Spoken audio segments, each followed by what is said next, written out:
I'm Jim Gary at Batillepi's workshop. I've been noticing a rattling sound in my lathe. It's been there for what seems like a couple of years, but it didn't really prevent me from using the lathe, and so I've never gotten around to tracking down the problem and fixing it. So that's what I did today in this video. If you're interested, there are links to my other videos in the description below, so please like and subscribe. Now let's get on with the video. This is my Precision Mathews 1030 V variable lathe, and I've had it for about 4 years, and it's always had this weird rattly sound, and I've never really spent the time to figure out what it was. So let me just turn it on low speed. So you should hear two different sounds going on. You should hear the kind of regular low rumbling of the gears turning and meshing and all that. But on top of that, there's this more high-pitched rattly sound. And that rattly sound is what I can't figure out. So I tried the chuck, and it's not the chuck. So hopefully it's something in the gearbox that I can reach. And I've had this off because I've done some threading a little bit, and I've changed the gears out. But never really paid attention to where that rattly sound was coming from. So there's an interlock here, so unless you have the cover on, you can't turn this machine on without the cover on. So once you have access to these gears, and I've used these gears, changed gears a little bit for threading in the past. And here's what I've noticed. This gear right here is super loose. So let me put the microphone right by it. And you can see it wobble on the video, and you can hear it. These other gears only move a tiny bit side to side, if at all. But this one is just wildly crooked.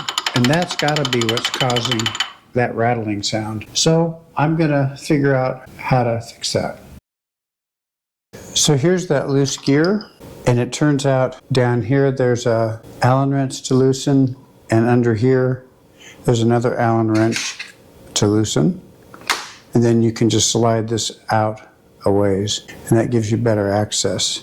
And then there's a set screw here, which I unscrewed, and then you can thread this off.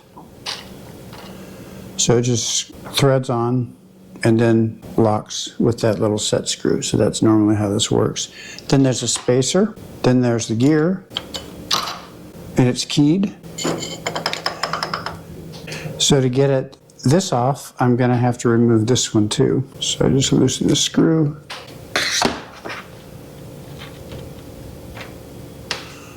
Put these over here. So there's a spacer. And off comes this gear. Now this one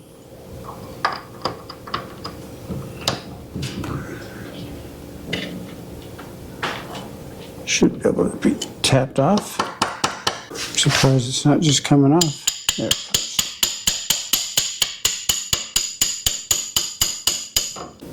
So the greasy side goes out, remember that.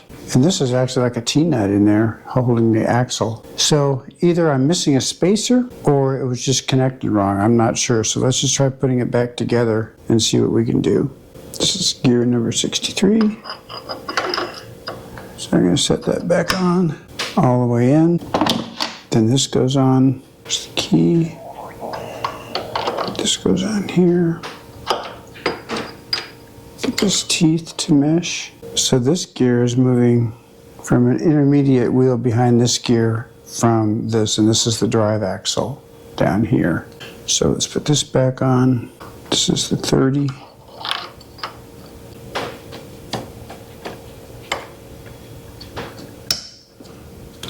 So it's firmly on there. That's not rattling. Here goes the spacer. I'm beginning to think this just wasn't tight.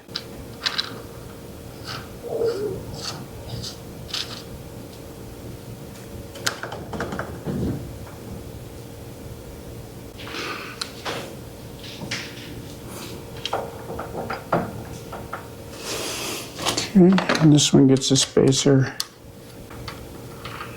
and this gets threaded on.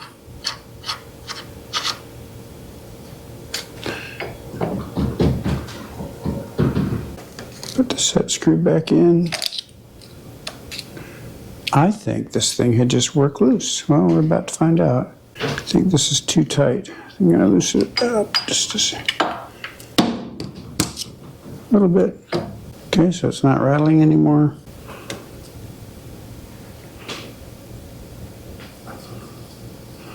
Tighten it up. So that's that background noise we were hearing when it was running. So now let's lean it back where it's supposed to go. And I'll just tighten up these set screws. And they weren't super tight, they were just snug.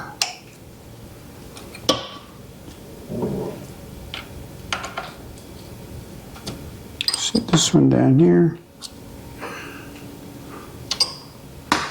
Now it's possible I tightened them too tight, but I don't think so. Let's see if we can turn them. All right, turn. So I'm turning the chuck, and now it sounds pretty good. So let's put the box back on and see how it runs. There it goes. So that's on.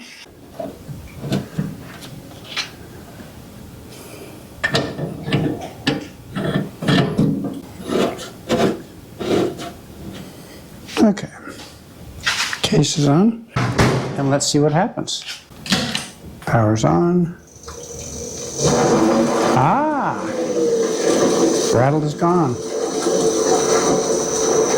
Now it just sounds like you'd expect it to sound. So I'm really happy with that quick fix. I just never bothered to look, I guess.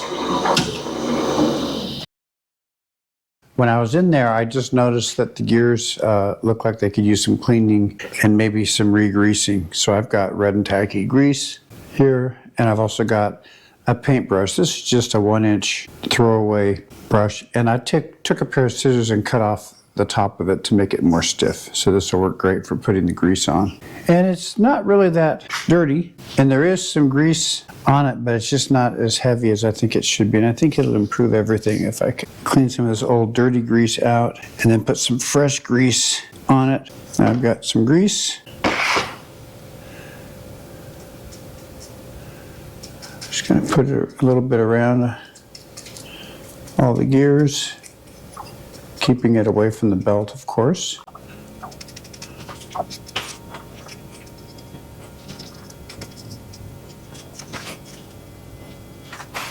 Turn the gears a little bit. This is way easier than trying to do it with your fingers.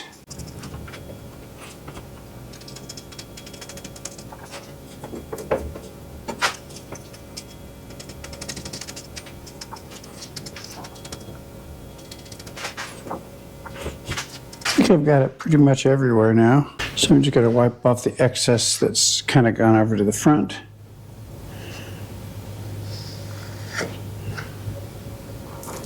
There. So that's better. There it goes. Again, the trick is to line up the interlock.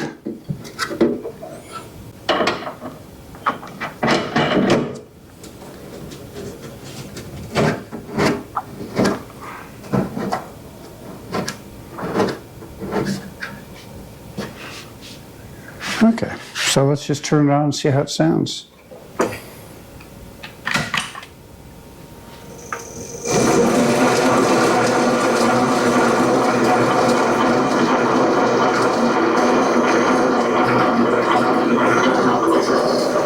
Bring it around. So I think that's pretty good maintenance. Now I'm ready, can't wait to use it again. Well, that about wraps it up. It seems that it had been rattling for years, but it must have started the last time I swapped gears out for single point threading.